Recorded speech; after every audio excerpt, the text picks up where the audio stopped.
Halo semuanya, selamat datang kembali di channel Alur Cerita ini. Sebelum kita mulai jangan lupa untuk tekan tombol like dan subscribe, agar kalian bisa selalu update cerita-cerita seru dan menarik di channel ini. Mari kita game on. Bab 151, teriakan kebahagiaan Si Mingfeng membuat semua orang terkejut. Pada saat itu, Si Mingfeng bahkan tidak berusaha menyembunyikannya. Dia mengeluarkan disk asal dan menemukan bahwa titik merah kecil berkedip di sisi disk, dan saat ini bergerak ke arah tertentu. Ini Su Chen, Night Demon juga menyadari apa yang ditunjukkan oleh titik itu dan berteriak, keberuntunganku benar-benar bagus. Namun, sesaat kemudian, titik merah itu tiba-tiba melompat ke sisi lain cakram sebelum menghilang. Kok bisa hilang? Semua orang tercengang. Dia meninggalkan radius efektif cakram lagi, jawab Si Mingfeng. Su Chen jelas baru saja berada dalam radius transmisi beberapa saat yang lalu. Tetapi sebelum Si Mingfeng bahkan dapat mencoba menghubunginya, dia telah meninggalkan radius transmisi. Kemungkinan besar, dia hanya melewati pinggiran radius transmisi. Apakah kamu tahu kemana dia pergi? Tanya Astin cemas. Lewat sana, kata Si Mingfeng sambil menunjuk ke arah barat, tepat ke arah itulah titik merah menghilang. Barat, kami berlari dari area tengah ke area selatan, dan sekarang kami menuju ke barat. Maksudnya itu apa? Tidak ada yang mengerti gerakan Su Chen. Jangan khawatir tentang hal-hal ini untuk saat ini, ayo kejar mereka dulu dan kita bisa mendiskusikannya nanti saat kita menyusul, kata Astin gelisah. Kejar, semua orang mulai berteriak. Pada titik waktu ini, tidak ada gunanya ragu-ragu, semua orang mulai berbaris 2 kali ke arah itu. Beberapa orang dari pintu kebangkitan dengan sengaja membiarkan diri mereka tertinggal secara halus. Astin mengangguk kepada seseorang di sampingnya, yang mengeluarkan batu hitam sederhana dan mulai menulis di atasnya. Saat dia menulis, kata-kata itu melintas dengan cepat sebelum menghilang, dan penulis dengan acuh tak acuh melemparkannya ke semak-semak ke samping segera setelah dia selesai dan meninggalkannya di sana. 1 jam kemudian, sekelompok elit ras ganas tiba di tempat Genesis. Semuanya dipasang di Azure Wolves. Serigala biru ini tidak sebesar badak bertanduk tunggal, tetapi mereka jauh lebih cepat dan lebih ganas. Salah satu tentara, yang sedang memegang cakram yang bersinar, melompat dari serigala Azure bahkan sebelum berhenti sepenuhnya dan mendarat di sebelah batu hitam. Dia mengambilnya dan meletakkannya di dahinya, menyebabkan seberkas cahaya keluar dari batu ke dahinya.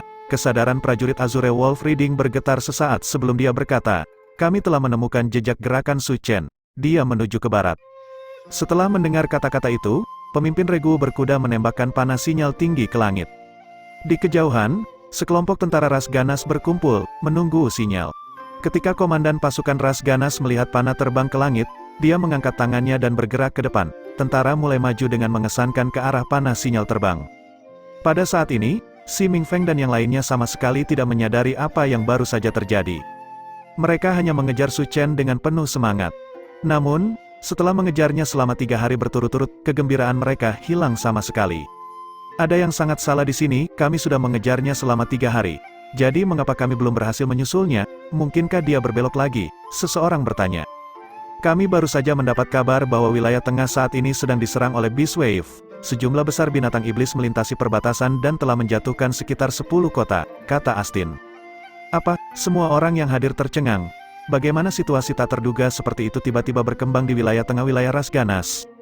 Hesu menyadari sesuatu dan berkata, mungkinkah ada hubungannya dengan Su Chen? Itu sangat mungkin. Si Mingfeng memahami Su Chen dengan sangat baik. Dengan taktik yang mampu dia terapkan, memang mungkin baginya untuk mengatur sesuatu yang bahkan sebesar ini. Jika itu masalahnya, maka kita pasti tidak bisa menuju ke utara. Lalu bagaimana dengan selatan? Kita juga tidak bisa pergi ke selatan. Astina menggelengkan kepalanya. Dia tidak menjelaskan lebih lanjut, tetapi dia tahu bahwa anak buah dan Bas sedang menunggu di sana. Jika tentara kekuatan surgawi pergi ke selatan, mereka akan lari ke tangan tentara ras ganas. Rute utara diblokir dan rute selatan tidak bisa diambil, jadi kita hanya bisa terus bergerak ke barat. Sial, mereka adalah tentara 8.000 orang. Bagaimana mereka bepergian begitu cepat? Semua orang percaya bahwa Su Chen masih bersama batalion kekuatan surgawi, yang berarti bahwa gerakan Su Chen adalah gerakan batalion kekuatan surgawi. Kecepatan kelompok besar tidak bisa dibandingkan dengan kecepatan individu. Jadi ketika mereka menganggap kecepatan Su Chen sebagai batalion, sepertinya batalion kekuatan surgawi memiliki kecepatan yang tidak bertuhan. Si Mingfeng tidak bisa menjawab pertanyaan itu, tetapi berdasarkan situasi saat ini sepertinya Su Chen masih menuju ke barat. Jika kita pergi lebih jauh ke barat, maka kita akan mencapai wilayah Beast Wave. Apa yang mereka pikirkan? Pergi jauh ke barat? Tanya Astin khawatir. Mata Si Mingfeng berbinar. Gelombang binatang baru saja meninggalkan sarang mereka, jadi jika mereka memilih saat ini untuk menyerang wilayah gelombang binatang. Pikiran semua orang tiba-tiba bergetar ketika mereka memikirkan sesuatu. Astin juga menyadari apa yang sedang terjadi. Dia berkata dengan kaget, melawan dengan bergerak di rumah gelombang binatang, menjarah semua jenis sumber daya langka, dan mungkin membuat marah gelombang binatang lebih jauh sehingga mereka menghancurkan ras ganas, dan setelah semua ini, mereka bahkan mungkin masih membantai jalan mereka dan kembali ke wilayah manusia. Astaga, Su Chen ini benar-benar sesuatu. Meskipun Astin belum pernah bertemu Su Chen sebelumnya, pada saat itu, semua kredit dari skema yang rumit dan ambisius ini telah mendarat tepat di kepala Su Chen, meskipun tidak ada salahnya mengaitkan hal-hal ini dengannya. Wilayah gelombang binatang, pada saat ini, hati semua orang diaduk. Sekarang adalah waktu terbaik untuk menyerang wilayah Beast Wave karena hampir kosong. Jika batalion kekuatan surgawi bisa masuk, mengapa mereka tidak bisa? Menantang bahaya untuk menemukan harta karun, semua orang yang hadir disegarkan oleh prospek. Bahkan Astin tergerak dan bertanya-tanya apakah dia harus memberitahu Danba atau tidak. Namun, ide ini menghilang begitu muncul. Dia sangat jelas tentang betapa menakutkannya Danba. Dia tahu bahwa dia tidak akan bisa merahasiakan berita ini dari Danba. Segera setelah menyadari rencana Su Chen, semua orang memutuskan untuk mengejarnya dan memasuki wilayah Beast Wave. Karena batalion perkasa surgawi berani melakukannya, maka tidak ada alasan bagi mereka untuk tidak melakukan hal yang sama. Bencana apapun yang mereka pertaruhkan juga ditanggung oleh batalion kekuatan surgawi. Rencana itu dijalankan, dan kelompok itu mulai bergerak. 1 jam kemudian, Danba menerima kabar tersebut. Mereka akan pergi ke wilayah gelombang binatang buas, Danba juga terkejut oleh ini. Dia selalu percaya bahwa, setelah rencana mereka gagal di wilayah kematian, manusia akan memilih untuk kembali melalui pegunungan kapur. Sebaliknya, mereka tampaknya telah memilih untuk melewati wilayah Beast Wave. Namun, mengingat bahwa gelombang binatang sedang berlangsung dan sebagai hasilnya, wilayah gelombang binatang akan berpenduduk jarang, memang ada kemungkinan mereka kembali bahkan jika kemungkinan itu agak kecil, hanya perbatasan gelombang binatang yang akan berpenduduk jarang. Ketua muda, apa yang harus kita lakukan? Kubrick bertanya.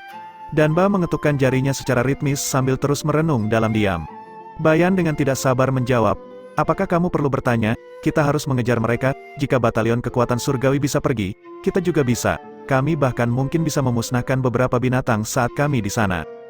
Jelas Bayan juga terpikat oleh prospek merebut begitu banyak kekayaan. Meskipun dia agak idiot, saat ini saran idiot itu didukung oleh semua jenderal di dalam tenda. Iya, kita harus melanjutkan pengejaran. Mari kita hentikan tentara kekuatan surgawi di jalur mereka dan buat mereka tidak mungkin maju atau mundur. Iya, mari kita masuk ke wilayah Beast Wave dan menunjukkan kekuatan pasukan ras ganas. Seruan sorakan terdengar dari tenda. Pada saat itu, Danba tiba-tiba bertanya, bagaimana situasi gelombang binatang saat ini? Mengapa Danba tiba-tiba bertanya tentang Beast Wave saat ini? Semua orang bingung. Tetapi Kubrick tetap menjawab, ketika kami mendapat berita tentang gelombang binatang, Kastil Muliu baru saja direbut. Saat ini, gelombang seharusnya menyerang kota besi. Mungkin tidak akan lama sebelum mereka mencapai Hongula. Hongula adalah titik akhir dari invasi Beast Wave. Setelah mencapai tempat itu, gelombang binatang biasanya akan surut saat binatang kembali ke wilayah mereka sendiri. Namun, jika tentara kekuatan surgawi menyerang sarang gelombang binatang, maka gelombang binatang mungkin tumbuh lebih besar. Pada saat itu, suku berdarah tidak akan menjadi satu-satunya yang menderita kerugian. Masalahnya adalah meskipun demikian, suku kadal kerikil tidak akan terpengaruh. Kerusakan di wilayah selatan muncul karena manusia, sedangkan kerusakan di wilayah tengah berasal dari gelombang binatang. Karena ras ganas tidak terbiasa damai, mereka hanya akan bersekutu satu sama lain ketika menghadapi situasi mengerikan yang mengancam mereka semua.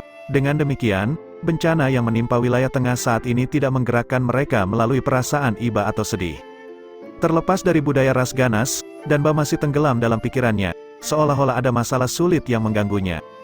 Bab 152 Shuttle Silver Moon melengkung di langit, meninggalkan jejak perak di belakangnya. Di ujung lintasan perak di langit ini adalah sekawanan burung Iron Lion condor yang dengan marah mengepakkan sayapnya, mengejarnya.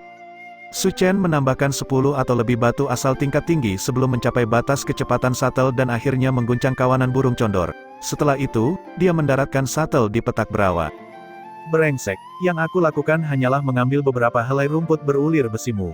Apakah kamu benar-benar perlu menghabiskan banyak usaha mengejarku sepanjang hari? Su Chen mengeluh. Jika bukan karena fakta bahwa sebagian besar binatang buas di daerah ini telah pergi untuk berpartisipasi dalam gelombang binatang, Su Chen tidak akan bisa terbang melintasi langit sama sekali. Rumput berulir besi adalah sejenis ramuan spiritual yang dapat meningkatkan kekuatan fisik seseorang. Itu sebenarnya tidak terlalu langka di kerajaan manusia, tapi rumput berulir besi berusia 10.000 tahun pasti langka.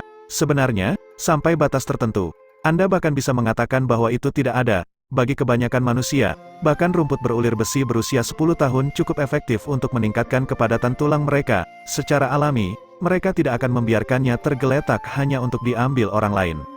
Namun, burung condor singa besi tidak menggunakan rumput berulir besi untuk makanan. Sebaliknya, mereka mengandalkan sifat strukturalnya untuk meningkatkan kekakuan dan kekuatan sarang mereka. Sederhananya, burung Iron Lion condor menggunakan rumput ini untuk membangun rumah mereka, yang juga menjadi asal-muasal nama mereka. Pencurian Su Chen atas rumput ini setara dengan merobohkan rumah mereka, karena dia telah merobek semua sarang mereka sekaligus. Ini adalah pelanggaran berat, dan sama sekali tidak mengherankan jika Iron Lion condor tidak mau melepaskannya dengan mudah. Su Chen sama sekali tidak merasa bersalah atas pencuriannya. Sebaliknya, dia senang dengan keuntungannya. Dia baru saja memasuki wilayah ras binatang, dan dia telah mendapatkan beberapa tumbuhan yang tak ternilai harganya menurut standar dunia manusia. Jelas, dia telah membuat keputusan yang tepat untuk datang ke wilayah ras binatang. Su Chen sama sekali tidak peduli dengan uang, tetapi semakin dia tidak peduli dengan uang, semakin dia tertarik pada sumber daya langka yang tidak dapat dibeli dengan uang. Tangkai rumput berulir besi ini sangat berharga baginya, sama sekali tidak kalah nilainya dengan bunga roh mayat. Su Chen turun dari Silver Moon Shuttle dan menyimpannya, sebelum berjalan dengan hati-hati. Meskipun Iron Lion condor saat mengejarnya selama lebih dari sehari, hari itu tidak sia-sia. Dia telah dapat menjelajahi sedikit wilayah ras binatang, yang cukup membantu mengingat dia tidak memiliki peta. Su Chen hanya bisa menggunakan metode ini untuk mengetahui di mana dia berada, serta mencari sumber daya berharga lainnya yang bisa dia panen. Tempat yang dihentikan Su Chen adalah salah satu tempat seperti itu, dan itu jelas dipenuhi dengan sumber daya yang melimpah. Saat dia terbang melintasi langit sebelumnya, Su Chen telah memperhatikan rawa ini melalui hutan. Ada jenis buah aneh yang tumbuh di rawa ini.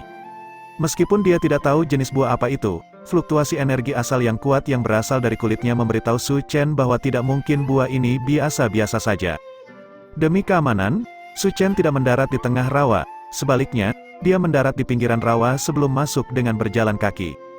Tidak ada jalan yang jelas melalui rawa, dan lumpur busuk menutupi tanah. Buah matang yang mendarat di lumpur busuk ini telah menghilang dengan sangat cepat, hanya menyisakan beberapa gelembung.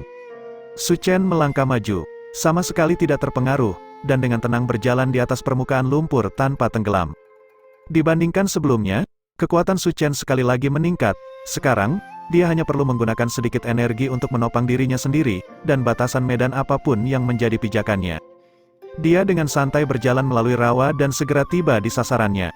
Sasarannya adalah buah merah yang memancarkan fluktuasi kuat dari energi asal. Jumlah energi asal tipe api yang terkandung di dalamnya cukup untuk menyalakan lingkungan sekitar dan menyebabkan api muncul secara spontan di udara. Namun, ketika dia mendekati buah itu, Su Chen menemukan bahwa suhu di dekat buah itu sebenarnya beberapa derajat lebih dingin dari biasanya. Jadi suhu buah ini sebenarnya normal, itu hanya dikelilingi oleh lapisan energi merah menyala. Su Chen tidak terus maju, sebaliknya, dia berdiri agak jauh dari buah itu, dengan hati-hati memeriksanya dengan mata mikroskopisnya. Binatang buas di sini bukan satu-satunya ancaman. Meskipun ada banyak sumber daya berguna yang tersebar di benua primordial, ada banyak sumber daya berbahaya. Buah di depannya tidak diketahui asal-usulnya, dan fungsinya masih belum jelas. Dalam skenario ini, tidak ada tindakan pencegahan yang terlalu berlebihan. Ketika Su Chen mengaktifkan mata mikroskopisnya, dia menemukan bahwa bagian dalam buah merah itu berisi organ kecil seperti jantung yang sepertinya sering berdetak. Pada saat itu, kewaspadaan Su Chen memuncak saat rasa dingin merambat di punggungnya. Dia diam-diam mundur beberapa langkah dan memeriksa sekelilingnya. Buahnya tumbuh di pohon anggur tipis berwarna biru, tapi buahnya sendiri hampir sebesar kepala manusia. Itu juga bergoyang aneh tertiup angin. Bagian bawah pohon anggur terendam dalam rawa buram, dan apapun di bawah permukaan air keruh tidak mungkin terlihat. Meskipun Su Chen tidak merasakan ada makhluk hidup bergerak di sekitarnya, dia masih mundur beberapa langkah, semakin memperlebar jarak antara dia dan buah itu. Buah merah itu bergetar bersama angin beberapa kali, bersinar dengan kilau yang memikat. Ketika Su Chen melihat ini, dia mulai tertawa. Wilayah ras binatang memang memiliki sumber daya dalam jumlah besar, tetapi sumber daya ini ada karena ras binatang tidak membutuhkannya atau karena ras binatang melindungi mereka dengan hati-hati, seperti rumput berulir besi dan burung condor itu. Namun, Ada juga beberapa tumbuhan aneh yang tidak bergantung pada hubungan simbiosis dengan ras binatang melainkan pada kekuatan mereka sendiri. Tidak hanya mereka tidak membutuhkan ras binatang untuk melindungi mereka, mereka bahkan akan mencoba untuk menarik anggota ras binatang dan menelan mereka untuk meningkatkan kekuatan mereka. Saya pikir Anda termasuk dalam kelompok ini, bukan? Tidak ada balasan. Su Chen mengangkat bahu. Baiklah, karena kamu berpura-pura bodoh, maka aku hanya bisa mengucapkan selamat tinggal padamu. Dia berbalik dan bersiap untuk pergi. Angin mulai bersiul. Tanaman merambat yang tak terhitung jumlahnya muncul di belakang Su Chen, keluar dari rawa-berawa dan melesat ke depan untuk mencengkeramnya seperti tentakel. Su Chen menyerbu ke depan tanpa ragu-ragu begitu dia merasakan angin bertiup kencang seolah-olah dia memiliki mata di belakang kepalanya. Tanaman merambat berakhir dengan tangan kosong. Pemahaman Su Chen tentang jarak di antara mereka terlalu sempurna. Dengan satu lompatan ke depan, Su Chen telah mampu sepenuhnya menghindari semua serangan tanaman merambat. Raungan keras terdengar. Raungan itu berasal dari pohon tua yang berada di belakang buah. Ekspresi ganas muncul di batang pohon tua saat melolong pada Su Chen. Pada saat yang sama, buah merah muncul dari lumpur dan ditarik ke udara. Pada titik ini, terlihat jelas bahwa buah itu terhubung dengan pohon di belakangnya. Cabang yang tak terhitung jumlahnya melambai di udara, melukis gambar yang cukup menyeramkan. Namun, karena jarak antara pohon dan Su Chen, tidak ada yang bisa dia lakukan padanya. Su Chen berdiri dengan tenang di kejauhan dan dengan dingin menatap pohon seperti gurita itu. Apakah kamu bertanya-tanya bagaimana aku bisa tahu berapa jauh jangkauanmu? Sebenarnya caranya cukup sederhana, saya hanya mengandalkan burung-burung itu. Ada beberapa burung kecil yang terbang di dekatnya. Sebelum pohon itu menyerang, mereka berada di tanah mencari makanan. Tetapi bahkan ketika pohon itu menyerang, mereka tidak terbang ketakutan. Sebaliknya, mereka terus berkicau dengan ceria, sama sekali tidak terganggu. Mereka bukan binatang ganas, sebaliknya, mereka hanyalah burung biasa yang lemah setiap hari. Namun, mereka bisa bertahan hidup di tempat seperti ini karena kemampuan mereka untuk menghindari bahaya. Mengamati lingkungan dengan hati-hati dan menghindari konflik yang tidak perlu adalah naluri yang dimiliki setiap makhluk hidup. Pohon yang mengejutkan ini mungkin adalah musuh dari binatang iblis yang tak terhitung jumlahnya. Tetapi burung-burung kecil mengandalkannya untuk perlindungan. Lagi pula, karena kebiasaan mereka, Su Chen mampu mengungkap rahasia berbahaya di balik pohon ini. Pohon tua itu melolong marah. Sepertinya hanya menderu yang bisa dilakukannya sebagai tanggapan atas provokasi Su Chen.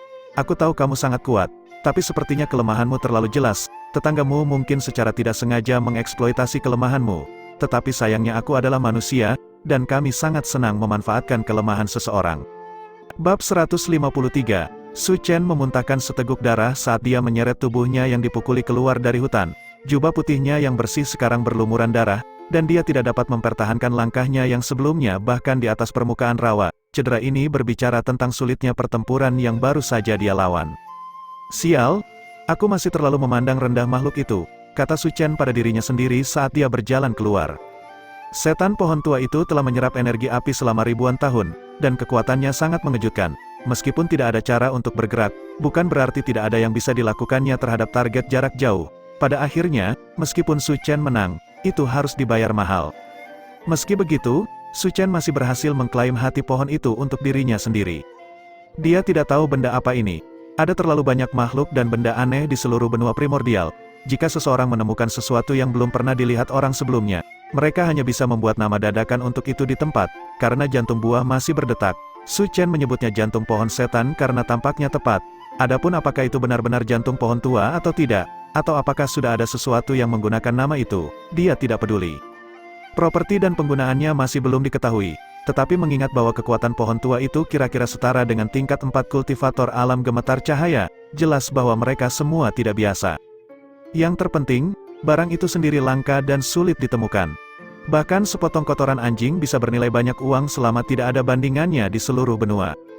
Su Chen menyingkirkan jantung pohon setan dan beristirahat sejenak sebelum kembali ke satel bulan perak dan mulai mencari target berikutnya. Perhentian berikutnya adalah lapangan terdekat, karena ada hutan batu di sini. Alasan mengapa Su Chen percaya bahwa hutan batu ini mungkin juga menyimpan beberapa harta unik adalah karena hutan batu ini telah berkembang dalam pola yang aneh, dan juga memancarkan fluktuasi energi asal. Mencari fluktuasi ini adalah cara termudah untuk mencari harta karun. Tidak setiap harta melepaskan riak energi asal ini, tetapi apapun yang melakukannya pada konsentrasi tinggi jelas tidak biasa. Dunia begitu luas sehingga Su Chen tidak perlu terpaku untuk mencoba mengungkap semua harta karun yang sangat tersembunyi yang ada. Tangannya sudah penuh mengumpulkan orang-orang yang bisa dilihatnya dengan mudah. Tak lama kemudian, dia tiba di lapangan dan mendapati dirinya mengambang di atas hutan batu. Hutan batu telah berkembang di medan yang tidak rata, dan pepohonan memiliki tinggi dan ukuran yang berbeda. Namun, setiap cabang pohon memancarkan fluktuasi energi asal yang kuat.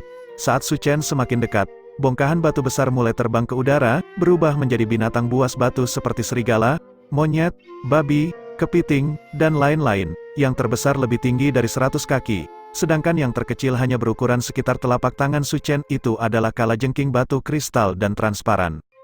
Satu kesamaan yang dimiliki makhluk batu ini adalah begitu mereka terbentuk, mereka semua menyerang Su Chen, berteriak dengan marah, orang-orang menyebalkan ini ada di sini lagi. Bunuh mereka semua, sebuah nyanyian terdengar di udara. Su Chen mundur, untuk menentukan gaya bertarung lawannya. Taktik yang paling bisa diandalkan adalah melepaskan sekelompok besar elang api ke udara. Dia baru saja menyelidiki kekuatan mereka dengan serangan ini, tetapi elang api menabrak makhluk batu ini dan tanpa diduga langsung membunuh mereka. Bahkan Su Chen tertegun, makhluk-makhluk ini terlalu mudah untuk dihadapi. Dia membunuh rekan kita harus membunuhnya dan menegakkan keadilan. Saat mereka terus berteriak dengan tidak masuk akal, makhluk batu itu menyerang Su Chen dengan semangat baru. Mereka mengayunkan lengan batu dan bila batu mereka ke udara. Gaya bertarung mereka sederhana dan primal. Ketika dia melihat ini, Su Chen mengambil keputusan cepat dan melepaskan 2 gelombang elang api lagi, dengan mudah memusnahkan semua makhluk batu. Namun, saat makhluk batu itu mati, sekelompok makhluk batu lainnya muncul dari hutan batu dan menyerbu ke depan saat mereka melolong. Su Chen menyerang lagi, dengan mudah menghancurkan sekumpulan makhluk batu ini tanpa banyak usaha. Namun, kemudian gelombang ketiga makhluk batu menyerbu ke depan tanpa henti. Su Chen menyadari bahwa ada sesuatu yang tidak beres. Dia menghancurkan salah satu makhluk batu dan ketika dia mengamati sisa-sisanya, mereka benar-benar berguling kembali ke hutan batu, di mana ia dengan cepat memperbaiki dirinya kembali ke bentuk aslinya, bangkit kembali, dan bergabung kembali dalam pertempuran. Jadi begitukah jadinya, nyawa tak terbatas, kekuatan tempur mereka sangat biasa-biasa saja, tetapi kemampuan mereka untuk terus bangkit kembali ini sangat sulit untuk dihadapi. Jika mereka dapat bangkit kembali dalam jumlah yang tidak terbatas, bukankah itu berarti tidak mungkin untuk mengalahkan mereka? Su Chen berpikir sedikit lebih hati-hati tentang apa yang dikatakan makhluk batu itu. Jelas bahwa mereka telah mengalami banyak pertempuran seperti itu. Dengan kata lain, mereka sudah mati berkali-kali, tapi tidak pernah benar-benar terbunuh. Ini berarti kemampuan kebangkitan mereka benar-benar tidak terbatas. Sial, kenapa aku harus menemukan lawan seperti ini? Yang terpenting, Su Chen tidak mendapatkan sesuatu yang berharga atau penting dari lawan-lawannya. Su Chen tidak ingin melakukan pertempuran semacam ini, jadi dia mulai mundur. Namun, makhluk itu tidak akan melepaskannya dengan mudah. Itu mencoba melarikan diri, hentikan dia berlari. Beberapa makhluk batu melompat ke depan, tiba-tiba berubah saat mereka semakin dekat dan dekat dengannya. Mereka bergabung menjadi jaring batu besar yang menghalangi jalan mundur Su Chen dan langit di atasnya. Su Chen sangat marah sehingga dia tertawa. Kalian tidak mau mengabaikan apapun bukan? Tetapi apakah kamu benar-benar berpikir bahwa saya takut padamu? Hujan yang berapi-api mulai turun dari langit, melelehkan semua makhluk batu. Namun, makhluk itu merespon pada tingkat yang sama dengan Su Chen yang membunuh mereka, dan mereka terus-menerus menghalangi jalannya. Sepertinya mereka adalah roh jahat yang telah menempel padanya dan tidak mau melepaskannya.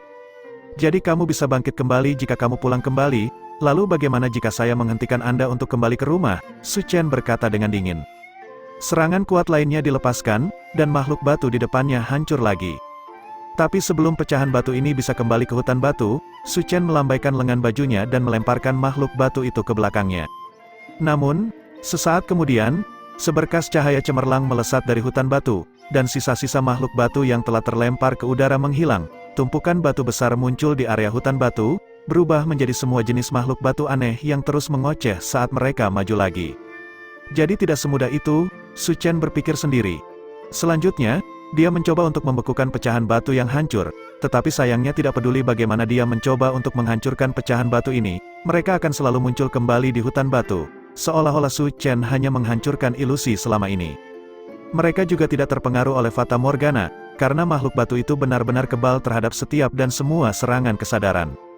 Inkarnasi darah primordial juga tidak banyak membantu karena yang dilakukannya hanyalah meningkatkan kekuatan tubuh fisik Su Chen. Jika serangan asli Su Chen setara dengan 10 unit kekuatan, maka inkarnasi darah primordial dapat meningkatkannya menjadi 50 unit. Namun, makhluk batu ini mati saat dipukul hanya dengan 5 poin kekuatan, jadi tidak ada gunanya menggunakan inkarnasi darah primordial. Hal yang sama berlaku untuk Soul Armaments dan Flaming Phoenix Tergy Art. Ketika metode paling sederhana dapat menangani lawan, taktik tingkat tinggi apapun kehilangan semua artinya, karena itu hanya akan meningkatkan tingkat konsumsi energi pengguna saat digunakan.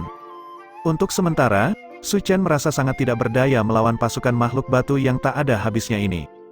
Tiba-tiba, dia melihat kalajengking kristal kecil.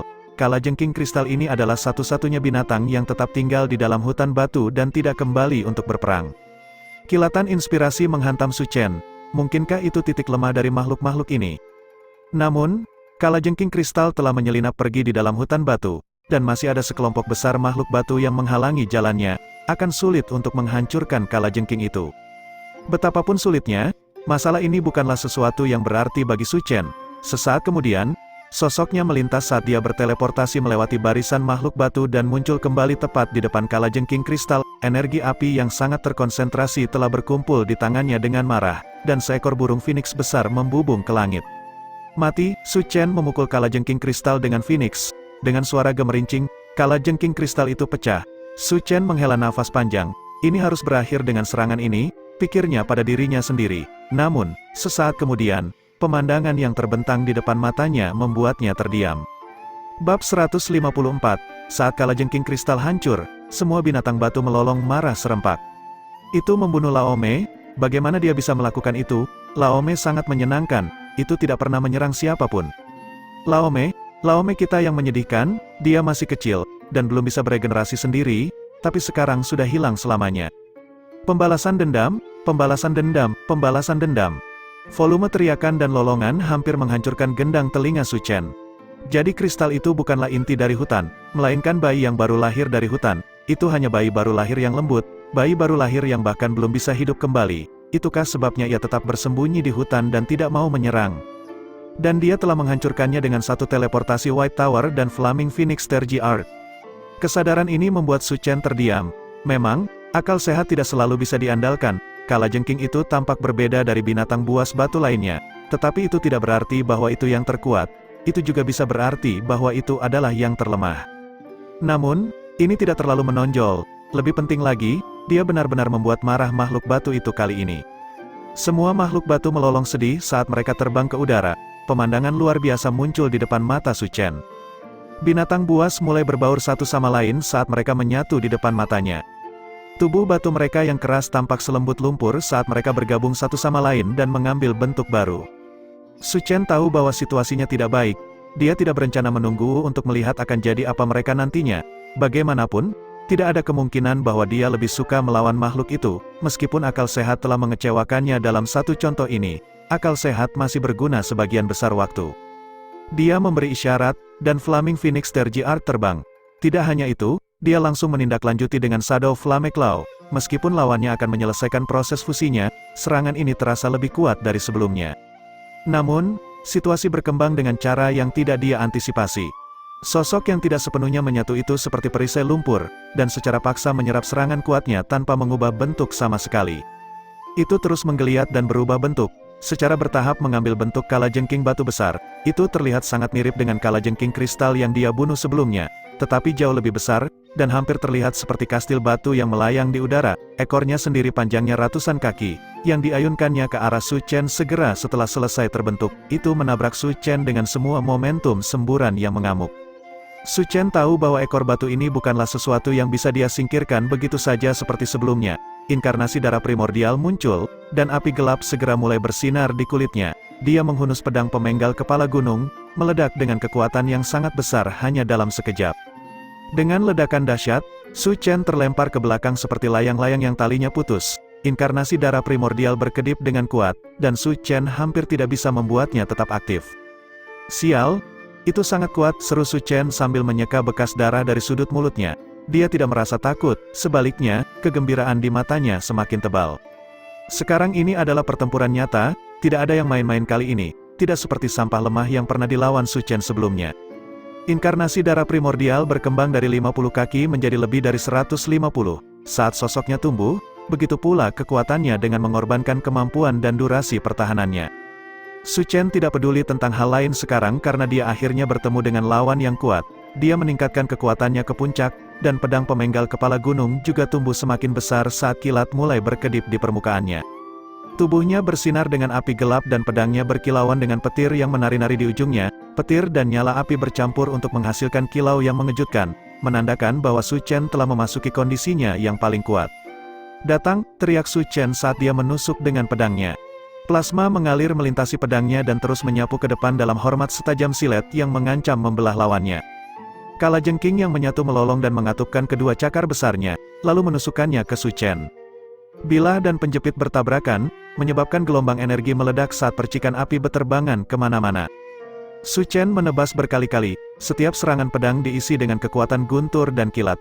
Kekuatan eksplosif dari serangan itu tidak dapat dihentikan saat itu meledak dan membangun dirinya sendiri satu demi satu menjadi tekanan yang sangat besar. Kalajengking batu besar melolong kaget, hilanglah hiruk-pikuk lolongan, karena telah digantikan oleh satu teriakan primitif dan biadab. Cakarnya yang besar runtuh lagi dengan semua momentum gelombang pasang. Bentrokan besar lainnya terjadi saat percikan api beterbangan di mana-mana dan jalinan ruang itu sendiri tampak terkoyak. Gelombang energi berbahaya berdenyut ke segala arah. Su Chen seperti prajurit yang dominan tiada taranya. Pada saat ini, dia tidak mundur sedikit pun, sebaliknya, dia meningkatkan kekuatannya ke puncaknya.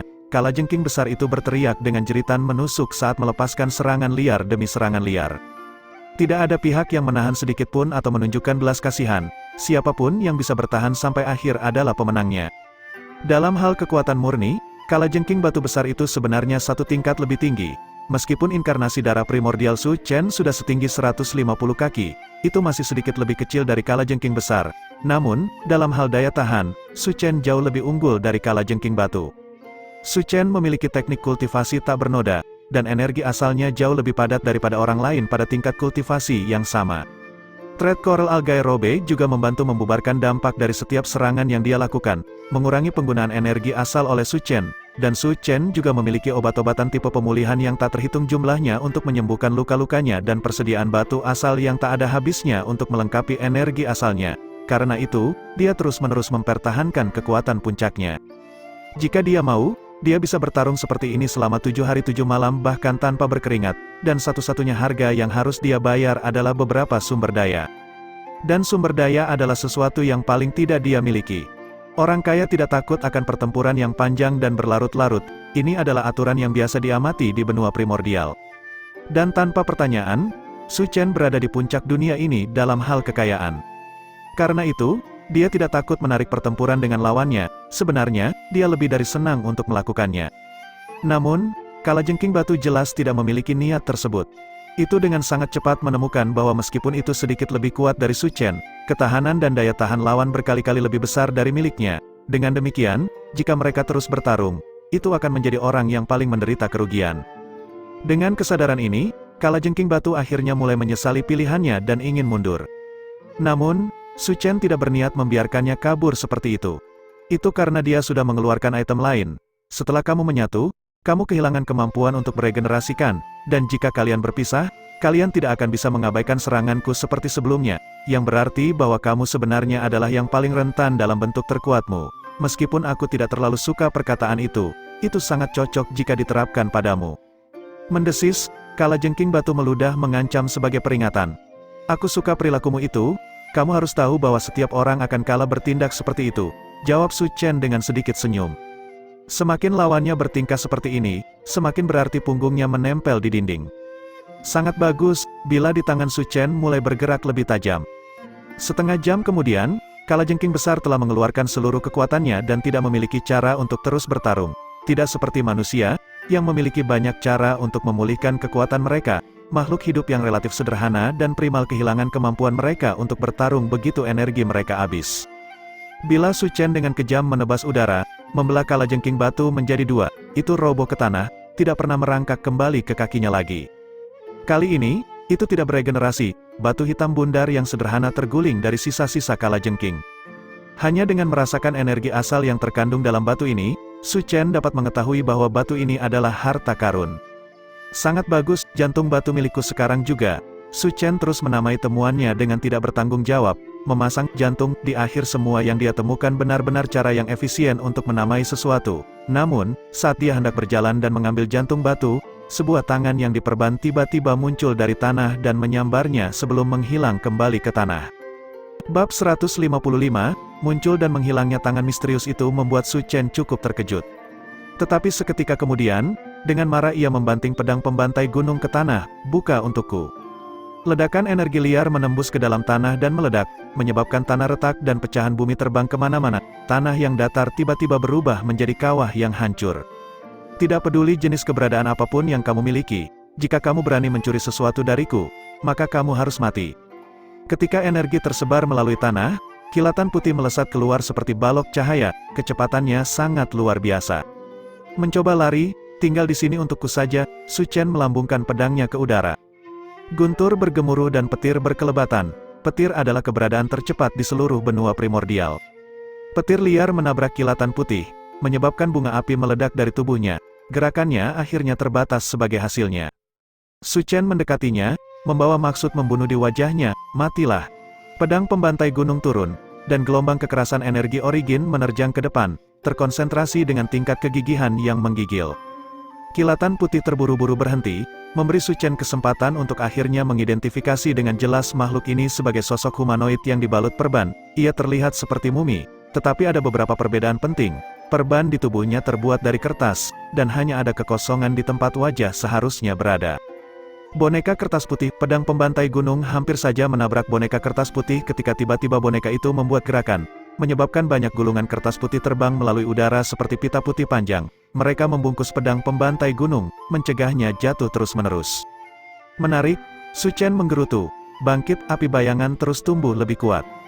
Apinya telah menjadi jauh lebih kuat sejak ia menyerap zat asal api Raja Iblis. Kertas putih itu segera terbakar menjadi abu. Namun, seketika kemudian, gelombang kuat energi asal meledak sebagai respons, memaksa kembali api. Energi aneh itu bahkan merambah ke dalam tubuh Su Chen. Su Chen menggeretakkan lidahnya dengan sedikit kesal. Api meluap lagi saat wujud darah primordial berubah menjadi versi api bayangan. Api menyala terang di tubuhnya dan melintasi permukaan pedang, memancarkan aura yang mengancam untuk memadamkan seluruh bumi. Ketika dihadapkan dengan aura yang begitu kuat, boneka kertas putih itu tampak hancur di bawah tekanan, dan api lengket dengan cepat merambat melintasi pita kertas putih ke tubuh boneka kertas putih. Boneka kertas putih berteriak keras saat energi hitam mulai merembes keluar dari tubuhnya, membesar menjadi pusaran. Sekali lagi, serangan Su Chen terhenti. "Sialan, lawan yang sulit lagi," Su Chen mengutuk dalam hatinya. Arah pedang Qi meluap lagi saat kilatan cahaya berapi-berapi turun. Api mengancam untuk membakar dunia, sementara petir liar berbelok ke arah lawannya. Dia berencana untuk menggunakan pedangnya untuk fisik menyerang lawan ini. Boneka kertas putih sepertinya menyadari apa yang direncanakannya. Ia berteriak keras saat pita kertas putih di tubuhnya terurai dan terbang keluar, mengungkap bola udara transparan di bawahnya. Bola udara itu berubah dan melengkung sampai mengambil wujud wajah manusia.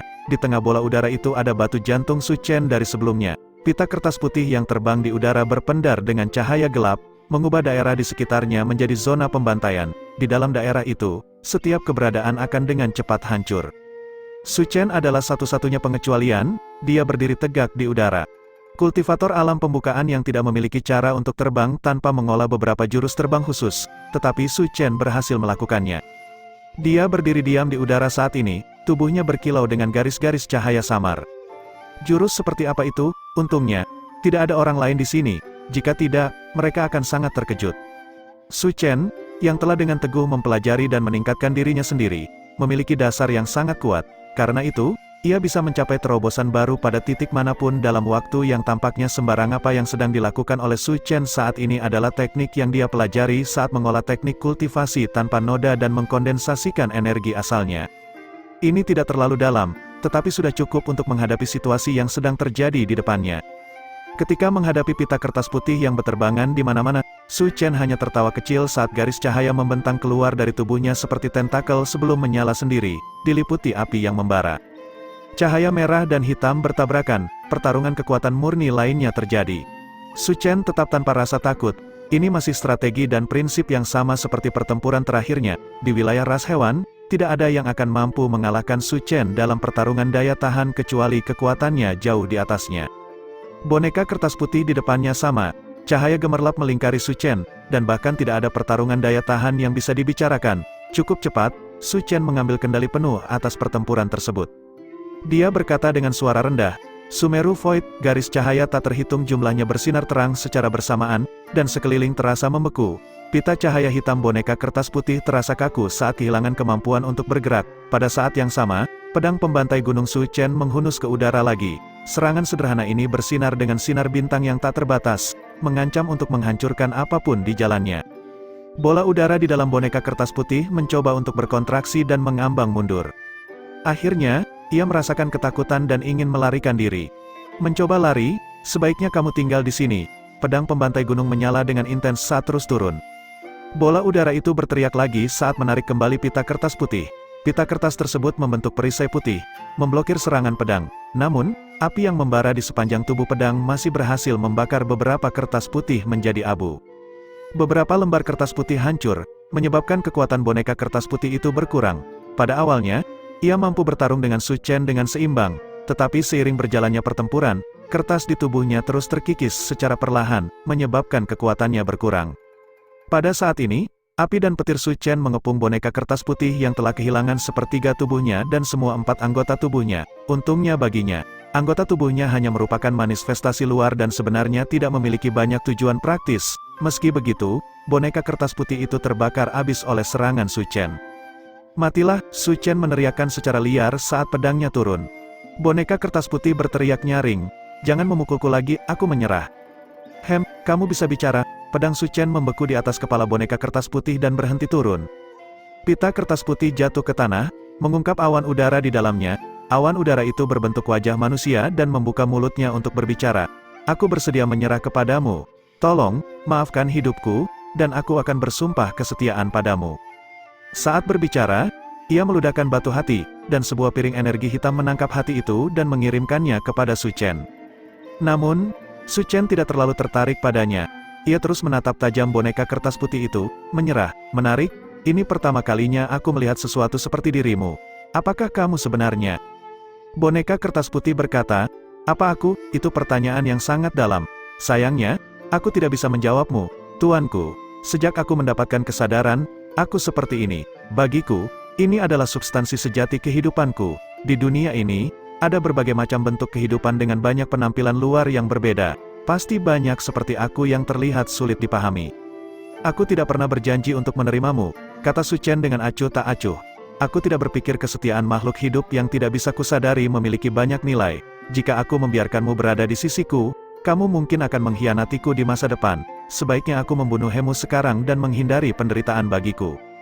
Bab 156, kata-kata Su Chen sangat menakutkan boneka kertas putih. Awan udara mulai memancarkan gelombang energi, bukan untuk menyerang Su Chen tetapi sebagai reaksi naluriah saat ia merasakan rasa takut yang kuat. Sepertinya makhluk ini memiliki keinginan yang kuat untuk hidup. Ia berteriak keras, jangan bunuh aku kamu manusia. Jadi kamu membutuhkan pemandu, aku bisa memberikanmu segala macam informasi.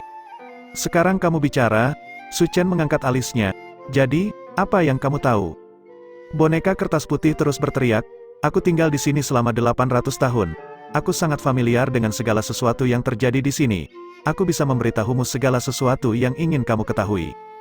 Cahaya yang memancar dari pedang Su Chen sedikit memudar. Seperti yang kamu katakan, aku seorang manusia, dan aku mencoba mencari segala macam sumber daya langka, terlepas dari apakah aku dapat menggunakannya atau tidak. Boneka kertas putih menjawab, maka kamu datang ke orang yang tepat.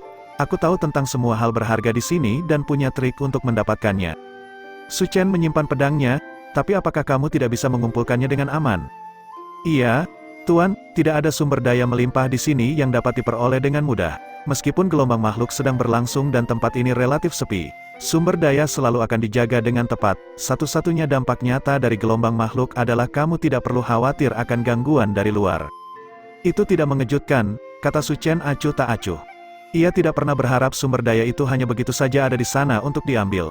Tidak ada harta karun yang begitu mudah diperoleh karena banyak makhluk akan berebut dimanapun mereka berada. Jika harta karun itu bisa bertahan sampai sekarang, maka harusnya entah tidak berguna atau dijaga dengan ketat. Ini berlaku baik untuk hati pohon iblis maupun hati batu. Bagi Su Chen, selama tidak ada makhluk yang berukuran gunung yang dapat mengancam nyawanya, maka menghadapi beberapa penjaga di sekitar sumber daya bukanlah masalah. Jadi, apakah kamu bersedia membiarkanku hidup dan melayanimu? Kata boneka kertas putih dengan senyuman menawan. Meskipun makhluk aneh ini setengah ilusi, ia sebenarnya tidak terlalu berbeda dengan manusia ketika datang keinginan untuk hidup. Iya, aku bersedia, tapi masih ada satu masalah, bagaimana aku akan tahu bahwa kamu akan setia kepadaku? Boneka kertas putih berkata dengan sedikit kesulitan, aku tidak memenuhi syarat untuk menjadi lawanmu. Su Chen memotongnya, itu bukan jaminan kesetiaan, kamu masih bisa mencoba melarikan diri saat aku menghadapi lawan yang kuat, atau bahkan mencoba mengkhianatiku. Serahkan kehendakmu sekarang. Jika kamu mencoba menggunakan kata-kata untuk melepaskan diri dari situasi ini lagi, maka aku hanya bisa berasumsi bahwa kamu tidak berniat setia padaku. Boneka kertas putih dengan putus asa menarik kembali lengannya ke dalam tubuh berbentuk awan dan dengan paksa mengeluarkan sebagian dirinya, menyerahkannya kepada Su Chen. Ini adalah sumber kekuatan hidupku. Dengan ini, kamu akan dapat mengendalikanku, dan aku tidak akan punya cara untuk melawanmu. Su Chen melirik awan kabut di tangannya lalu melihat boneka kertas putih sebelum menggelengkan kepalanya dan berkata, ini masih belum cukup, sepertinya lebih baik jika aku mengambilnya sendiri. Sambil berbicara, Su Chen menggerakkan tangannya dan merobek sepotong besar awan kabut dari tubuh boneka kertas putih. Boneka kertas putih meraung kesakitan karena jiwanya tercabik-cabik dan hampir pingsan. Ia gemetar sambil menjerit dengan pahit, Tuan. Lihat, kali ini kamu terdengar sedikit lebih tulus. Su Chen menggabungkan awan di tangannya dan menyimpannya. Sekarang, antarkan aku ke tempat yang seharusnya kita tuju. Ingat, ambil jalur yang paling logis. Aku tidak tertarik untuk membuang-buang waktu. Tentu, jawab boneka kertas putih sambil menahan rasa sakit. Oh ya, siapa namamu? Tanya Su Chen. Tuan, aku bernama Bayangan Kematian Pemuda, jawab boneka kertas putih. Bayangan kematian pemuda, aku akan mengingatnya. Ayo pergi, kata Su Chen dengan malas. Dengan boneka kertas putih memimpin jalan, efisiensi perjalanan Su Chen meningkat pesat. Karena dia bisa menggunakan Silver Moon Shuttle untuk terbang dengan kecepatan tinggi, dalam waktu 1 hari saja dia telah mengunjungi 6 lokasi yang berbeda, bertempur 6 kali, dan merebut 6 sumber daya berharga yang berbeda. Dari ke-6 sumber daya tersebut, Su Chen bahkan belum pernah mendengar 3 di antaranya, yang menunjukkan betapa langkanya sumber daya tersebut. Setiap sumber daya ini akan menimbulkan kehebohan besar jika muncul di wilayah manusia, tetapi sekarang Su Chen mengumpulkannya seperti memetik bunga saat dia berjalan. Selama dia bisa mengalahkan makhluk yang menjaga sumber daya, Su Chen tidak membiarkan satu pun lolos. Bahkan jika dia bertemu dengan yang tidak bisa dikalahkannya, tidak masalah, selama kesenjangan kekuatan tidak terlalu besar, Su Chen akan berpura-pura mundur dan menantang musuh ini. Tetapi Su Chen bisa melihatnya dengan jelas dari ekspresi dan gerakannya. Malam ini, aku sebenarnya tidak ingin berurusan denganmu, kata Su Chen dengan tenang. Aku hanya ingin mengambil tumbuhan itu dan pergi. Tidak perlu ada pertumpahan darah antara kita. Namun, laba-laba yang Beauty Bloodset tidak tertarik pada kata-kata Su Chen. Matanya berbinar-binar dan keinginan untuk memburu manusia jelas terlihat di matanya. Su Chen menghela nafas dan berkata, baiklah, kalau begitu, mari kita lihat siapa yang menyerang lebih dulu. Mereka berdua segera mulai bertarung, dan suara gesekan antara senjata dan racun laba-laba menggema di udara. Pada saat yang sama, Su Chen mengeluarkan semua kemampuannya untuk menghadapi serangan laba-laba itu. Namun, setelah beberapa saat bertarung, Su Chen mulai merasa ada sesuatu yang tidak beres. Laba-laba ini bukan hanya kuat, tetapi juga jauh lebih licin dan tangguh daripada lawan-lawan sebelumnya. Itu juga memiliki kemampuan menyelaraskan energi asal yang langka. Tampaknya serangan yang diberikan Su Chen tidak memiliki efek yang signifikan pada laba-laba ini. Tapi Su Chen tidak menyerah, dia terus melawan, mencoba mencari kelemahan laba-laba ini dan mempertahankan dirinya sebaik mungkin. Namun, pada saat ini, Su Chen menyadari bahwa ini mungkin adalah pertarungan pertamanya yang sebenarnya berbahaya sejak memasuki wilayah ras binatang buas. Dia harus mengambil tindakan cepat untuk keluar dari situasi ini sebelum dia benar-benar tertekan oleh laba-laba ganas. Dalam keadaan terdesak, Su Chen mencoba mengingat semua pelajaran dan wawasan yang dia pelajari sepanjang perjalanannya dan menggunakan mereka untuk melawan laba-laba ini. Dia harus menemukan celah dalam pertahanan laba-laba dan menyerang saat itu untuk memaksimalkan kemungkinan suksesnya. Namun, tanpa disadari, saat dia berjuang melawan laba-laba ini, dia tidak tahu bahwa ada beberapa mata memperhatikannya dari kejauhan. Melawan laba-laba itu bukanlah pilihan yang bijaksana, jadi yang bisa dilakukan Su Chen hanyalah berlari saat laba-laba itu tanpa henti mengejarnya. Laba-laba ini tidak terlalu cepat, tetapi ia bisa mengejar targetnya dengan sangat baik. Setiap target yang menjadi sasarannya akan sulit untuk melarikan diri kecuali mereka berjarak beberapa ribu kilometer dari laba-laba tersebut. Su Chen masih ingin mengumpulkan beberapa sumber daya di sini, jadi melarikan diri beberapa ribu kilometer bukanlah pilihan. Oleh karena itu, ia hanya bisa membiarkan laba-laba itu mengejarnya ke sana kemari. Pada akhirnya, Su Chen tidak lagi bisa dengan tenang mengumpulkan sumber dayanya. Sebagian besar waktu, ia akan bertarung dengan targetnya ketika laba-laba yang Beauty Blood Set tiba-tiba muncul dan mulai mengejarnya. Kedelapan kakinya berlari di atas tanah sambil tertawa dan memanggil, "Kakak, ayo bermain dengan saya." Suara itu membuat rambut Su Chen merinding. Dia hanya bisa menarik Silver Moon Shuttle pada saat itu dan mencoba melarikan diri. Dan dengan begitu, efisiensi pengumpulan sumber daya yang dilakukannya telah menurun secara signifikan. Bab 157, Sialan, aku tidak percaya bahwa tidak ada yang bisa aku lakukan padamu. Su Chen saat ini bersembunyi di dalam sebuah gua yang tidak diketahui di suatu tempat, mencampur berbagai reagen bersama-sama. Di depannya ada sebuah kuali kecil, tangan kirinya berada di bawah kuali, memancarkan cahaya biru yang stabil saat tangan kanannya dengan tegas mengaduk bahan-bahan di dalam kuali. Sebagian besar ahli alkimia menguasai dan menggunakan api energi asal mereka sendiri sebagai lawan dari api biasa, karena api energi asal memungkinkan mereka mengendalikan ukuran dan suhu api. Namun, hal ini juga membutuhkan basis kultivasi yang cukup tinggi untuk sejalan dengan pengeluaran energi yang tinggi, yang berarti sebagian besar sarjana Qi asal tidak dapat menggunakan metode pemanasan seperti ini. Penggunaan Su Chen dalam memurnikan obat dengan menggunakan api sangat terampil, dan dia hanya beberapa langkah lagi dari menjadi ahli alkimia. Dia benar-benar telah mengumpulkan cukup pengalaman pada saat ini. Namun, pada saat ini, meskipun dia adalah ahli alkimia terhormat, keringat mengalir di dahinya saat dia memurnikan eliksir ini. Matanya terpaku pada kuali obat di depannya, dan dia bahkan tidak berani berkedip atau mengendurkan konsentrasinya sejenak. Matanya yang mikroskopis diaktifkan dan digunakan sejauh maksimumnya. Hanya ada satu jenis obat yang bisa memaksa Su Chen untuk fokus seperti ini, obat tingkat legendaris. Asap biru tebal meluap dari kuali dan tidak hilang saat terus naik ke udara. Di atas kuali ada unit vakum yang menyerap asap biru ini dan mengarahkannya melalui pipa kristal panjang ke dalam sebuah piala dengan bentuk aneh, di mana asap itu terkumpul dan diam. Namun, pipa kristal telah sepenuhnya tererosi oleh asap biru dalam waktu yang sangat singkat. "Ganti pipa," perintah Su Chen. Boneka kertas putih di sampingnya buru-buru melepaskan pipa yang sudah digunakan dan menggantinya dengan pipa yang lain. Namun, gerakannya agak lambat, dan sedikit asap biru menyentuh tubuh boneka kertas putih itu. Pita kertas yang kuat mulai mengeras dan retak saat mengering, membuat boneka kertas putih itu mundur beberapa langkah dengan ketakutan. "Kali ini, ingatlah untuk sudah menyiapkan pipa yang baru sebelum melepaskan yang lama," kata Su Chen. "Aku akan mengingatnya," balas boneka kertas putih dengan tulus. Su Chen mendesah, "Jika tebing besi ada di sini, itu akan sempurna." Setelah mengikutinya begitu lama, tebing besi sudah menjadi asisten yang lebih dari memadai. Periksa waktunya, Su Chen terus mengaduk cairan di dalam kuali saat berbicara dengan boneka kertas putih. "Masih ada 2 menit lagi," jawab boneka kertas putih dengan tanpa emosi. Ketika tidak memohon ampun, ketenangan boneka putih itu cukup mengesankan. Jam pasir di dekat boneka kertas putih terus mengalir, tetesan pasir yang terus-menerus menandakan berlalunya waktu. Setelah dikejar oleh laba-laba yang Beauty Blood Set begitu lama, Su Chen dan sang laba-laba sudah cukup akrab satu sama lain. Su Chen bisa dengan mudah menebak kapan laba-laba itu mendekat dan hampir mengejarnya.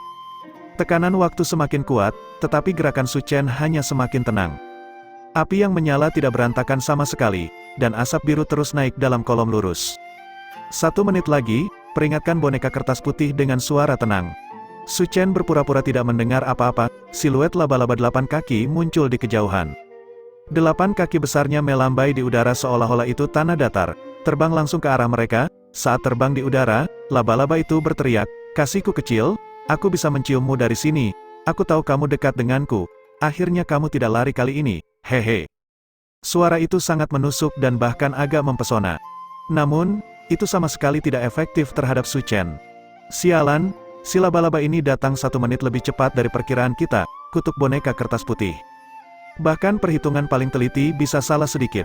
Pergilah dan tunda dia," kata Su Chen. Dia terus mengendalikan api dengan stabil. "Aku," boneka kertas putih terkejut. "Iya, kamu, pergi, sekarang." Su Chen melambaikan tangannya, dan pedang pemotong gunung terbang menuju boneka kertas putih. "Pitlock akan membantumu, tunda dia hanya selama 1 menit ini." Mungkin karena perhatiannya sedikit teralihkan, ujung api bergetar sedikit asap bocor, mendarat di lengan Su Chen. Su Chen segera mengeluarkan sebuah pisau dan memotong sepotong besar daging, lalu mengeluarkan obat dan menelannya. Boneka kertas putih hanya bisa dengan putus asa menggenggam pedang dan meluncur keluar. Laba-laba ini melihat boneka kertas putih dari kejauhan dan tertawa terbahak-bahak. "Did Shadow of Ayut, kau memutuskan untuk mengikuti seorang manusia, kau adalah aib bagi iblis." Boneka kertas putih dengan tenang menjawab, ini alasan mengapa aku masih hidup sekarang. Aku tidak akan bertarung sampai mati hanya karena kebanggaanku. Tapi kau akan melawan aku karena tuanmu, laba-laba yang Beauty Bloodset tertawa. Terkadang tidak ada yang bisa kita lakukan tentang itu. Boneka kertas putih menghela nafas. Aku menundukkan kepala kepada ahli yang lebih kuat untuk bertahan hidup, tetapi karena itu sekarang aku harus menghadapi individu yang bahkan lebih kuat lagi. Seharusnya aku tidak serakah terhadap hati batu itu sejak awal. Satu-satunya alasan aku tetap hidup sampai sekarang adalah karena aku sangat berhati-hati untuk tidak memprovokasi makhluk yang seharusnya tidak aku provokasi. Tetapi tuanku memiliki kekuatan yang jauh lebih besar dari yang ditunjukkannya, yang menyebabkan aku membuat kesalahan dalam perhitunganku. Dia mulai berbicara dengan panjang lebar, menjelaskan bagaimana dia jatuh ke tangan Su Chen. Laba-laba itu mengerutkan kening, kau terlalu banyak bicara. Boneka kertas putih mengangkat bahunya. Aku hanya berharap kau mengerti, Nona Bloodset, bahwa aku tidak punya pilihan dalam hal ini. Jika begitu, kau sebaiknya menyingkir. Setelah aku memeras abis tuanmu, kau bisa melayani tuan yang bahkan lebih kuat. Mengingat keberadaan unikmu, kau seharusnya agak berguna bagiku, canda laba-laba yang Beauty Bloodset. Itu, mungkin tidak mungkin, kata boneka kertas putih dengan kesulitan. Kau harus tahu bahwa sekarang. Dia terus terbata-bata, ekspresi laba-laba itu menjadi suram. Kau bajingan, kau mengulur-ulur waktu bukan? Tidak, tolong dengarkan aku. Dengan desisan, sebuah cahaya perak meluncur ke depan, dan boneka kertas putih terpental dengan kaget ketika potongan kertas terlepas dari tubuhnya. Cahaya perak sebenarnya adalah benang perak yang dikeluarkan oleh laba-laba. Setelah meleset, benang itu terus bergerak hingga menghantam sebuah gunung di belakang boneka kertas putih, membelahnya menjadi dua dengan bunyi rendah mendalam. Ledakan itu menyebar ke dalam gua, dan api di tangan Su Chen gemetar, menyebabkan asap biru melayang di seluruh gua. Untungnya, Su Chen sudah siap kali ini. Primordial Blood Incarnation muncul di belakangnya, dengan paksa memblokir asap biru di belakangnya, mengeluarkan Primordial Blood Incarnation hanya untuk menghadapi obat-obatan sangat menarikkan kekuatannya.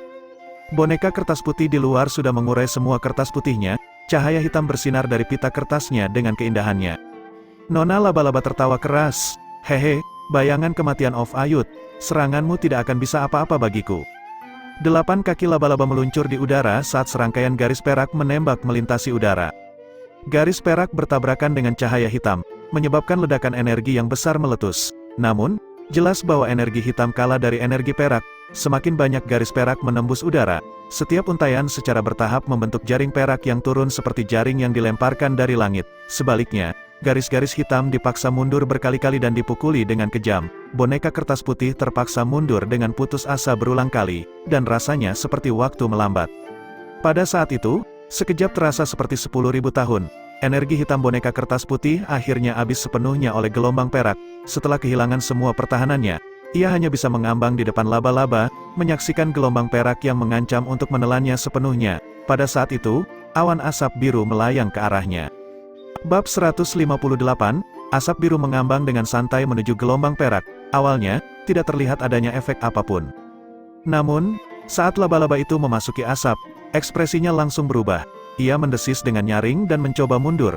Sementara itu, benang-benang perak yang ditembakkan olehnya mulai retak dan terkoyak seperti benang sutra.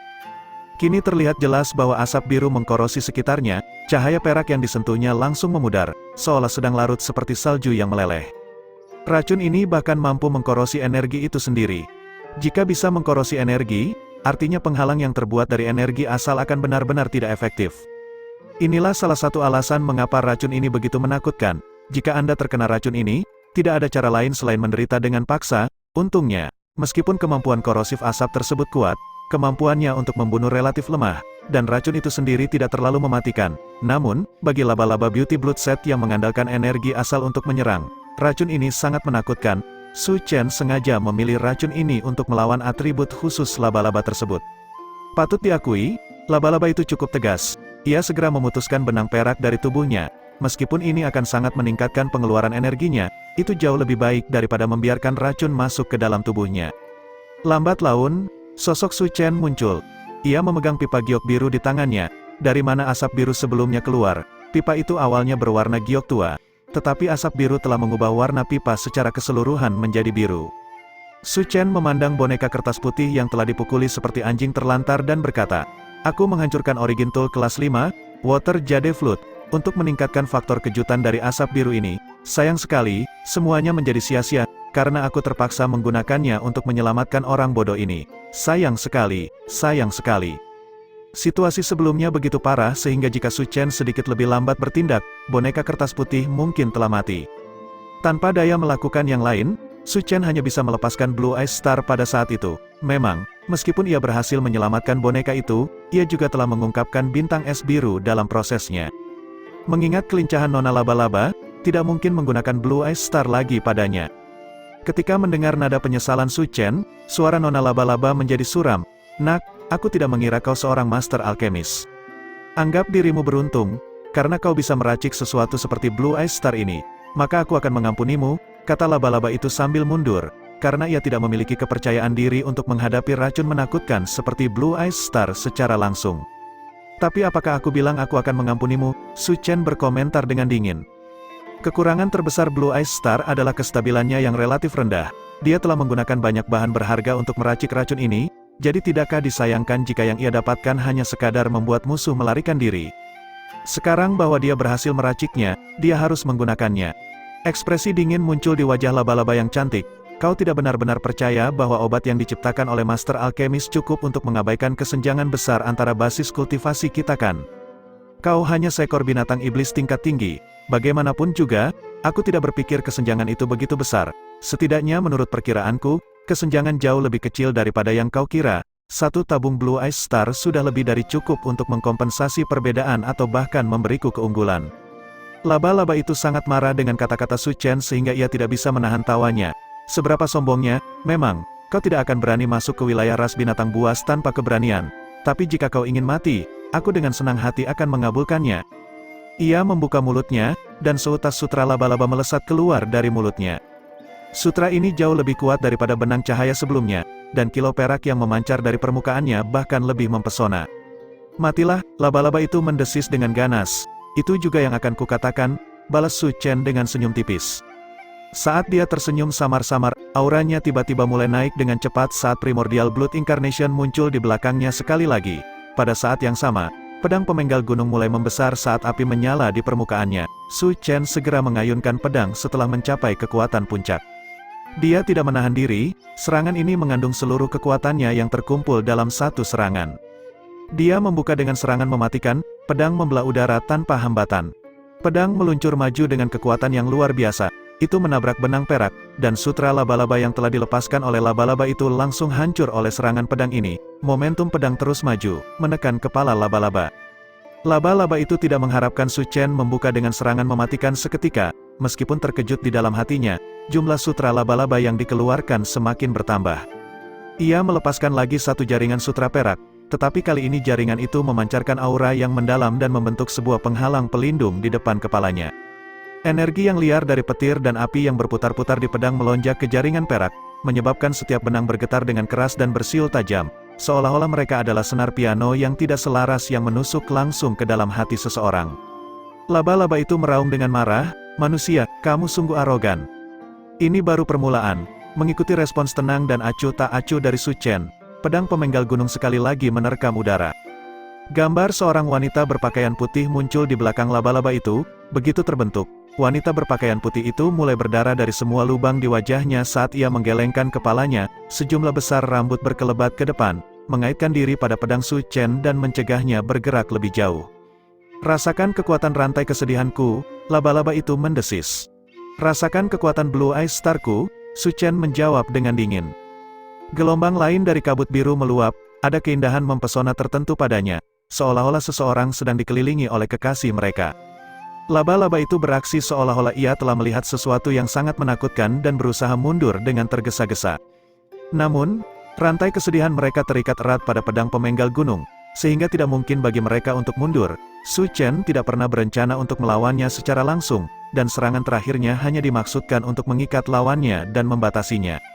Laba-laba itu meraung ketakutan. Biasanya, selama ia dapat membatasi lawannya, ia dapat menyerap energi asal lawannya, lalu akhirnya menggunakannya untuk menyerang tubuh dan pikiran lawannya. Pikiran Su Chen sangat kuat, jadi ia tidak takut dengan teknik kesadaran lawannya. Namun, tidak ada yang bisa dia lakukan untuk melawan kemampuan mencuri yang mengejutkan dari rantai kesedihan. Namun, Blue Eye Star sepenuhnya mengubah situasi. Blue Eye Star adalah kriptonit bagi rantai kesedihan. Tidak hanya bisa melalui semua kemampuan pertahanan laba-laba itu, tetapi juga bisa menghilangkan kemampuan terkuatnya. Rantai kesedihan hanya akan mempercepat kehancuran laba-laba itu. Saat Blue Eye Star dengan santai merangkak maju, laba-laba itu kembali meraung kesakitan. Semua rantainya hancur saat ia menggunakan kedelapan kakinya. Namun sayangnya, satu-satunya hal yang dapat dilakukan oleh perisai energi asal ini melawan Blue Eye Star hanyalah membuang waktu. Jadi, kamu membuat keputusan tanpa ragu. Sayangnya, masalah terbesarmu adalah kamu masih terlalu lambat. Su Chen dengan santai mengeluarkan Raging Inferno Shuttle. Hari-harinya yang dikejar oleh makhluk iblis ini akhirnya berakhir. Sekarang, giliran Su Chen untuk mengejar lawannya. Berbeda dengan laba-laba itu, Su Chen tidak memiliki kemampuan untuk melacak bau targetnya, tetapi kecepatannya jauh lebih cepat dari laba-laba itu. Sejak dia mulai mengejar, tidak mungkin bagi laba-laba itu untuk melarikan diri. Bahkan jika Su Chen menggunakan Raging Sun Shuttle. Shuttle berwarna merah menyala dengan cepat muncul di atas kepala laba-laba itu. Api yang bergairah berkumpul di permukaan shuttle sebelum berubah menjadi burung phoenix yang terbakar dan menuju ke depan. Phoenix itu menabrak punggung laba-laba, menyebabkan nyala kecil terbang kemana-mana. Meskipun tubuh laba-laba kuat, ia merasakan rasa sakit yang hampir tidak tertahankan saat terkena serangan dari Flaming Phoenix Tergy Art. Ia berteriak, ingin melawan kembali. Tetapi saat dihadapkan pada kekuatan yang menakutkan dari Blue Eye Star dan pertahanan yang tak tergoyahkan dari Raging Sun Shuttle, ia hanya bisa terus berusaha melarikan diri sambil menelan amarahnya. Saya selalu ingin mencoba daging laba-laba panggang, kata Su Chen dengan senyuman gelap. Tampaknya akhirnya saya akan bisa memuaskan hasrat itu hari ini. Bab 159, adegan langka terjadi di langit. Laba-laba pertumpahan darah kecantikan muda yang kuat dan ganas itu melesat pergi dengan kecepatan tinggi. Sementara Raging Sun Shuttle dengan santai mengejarnya dengan kecepatan yang sama. Dari waktu ke waktu, burung phoenix besar yang menyala akan menembak keluar dari badan shuttle dan menghantam laba-laba dari belakang. Sebagai binatang iblis tingkat tinggi, kekuatan laba-laba pertumpahan darah kecantikan muda bukanlah sesuatu yang bisa dengan mudah disingkirkan.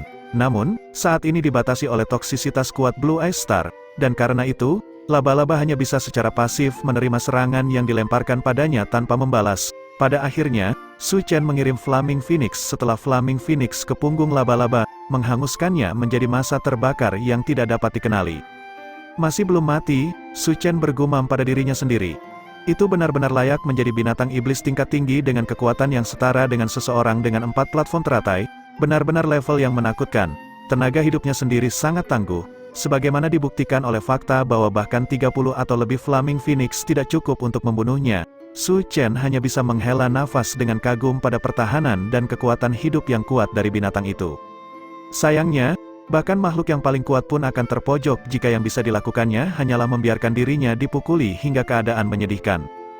Di bawah pengejaran terus-menerus Su Chen, kekuatan hidup laba-laba pertumpahan darah kecantikan muda telah berkurang dengan cepat, dan secara bertahap kehilangan kemampuannya untuk bertahan. "Tolong, selamatkan aku," itu berteriak keras. "Aku tidak bisa memikirkan alasan untuk menyelamatkanmu," kata Su Chen dingin. "Aku adalah wanita Tuan Angin Hitam. Jika kamu membunuhku, dia tidak akan membiarkanmu pergi." "Tuan Angin Hitam?" Su Chen terkejut sesaat. "Binatang iblis kelas Lord." "Bagus kalau kamu tahu, binatang iblis kelas Lord sekuat kultivator Spirit Burning Realm. Bahkan dengan kekuatan dan teknik Su Chen, mustahil baginya untuk melawan lawan seperti itu." Namun, ekspresi Su Chen tenggelam. "Binatang iblis kelas Lord sangat menakutkan.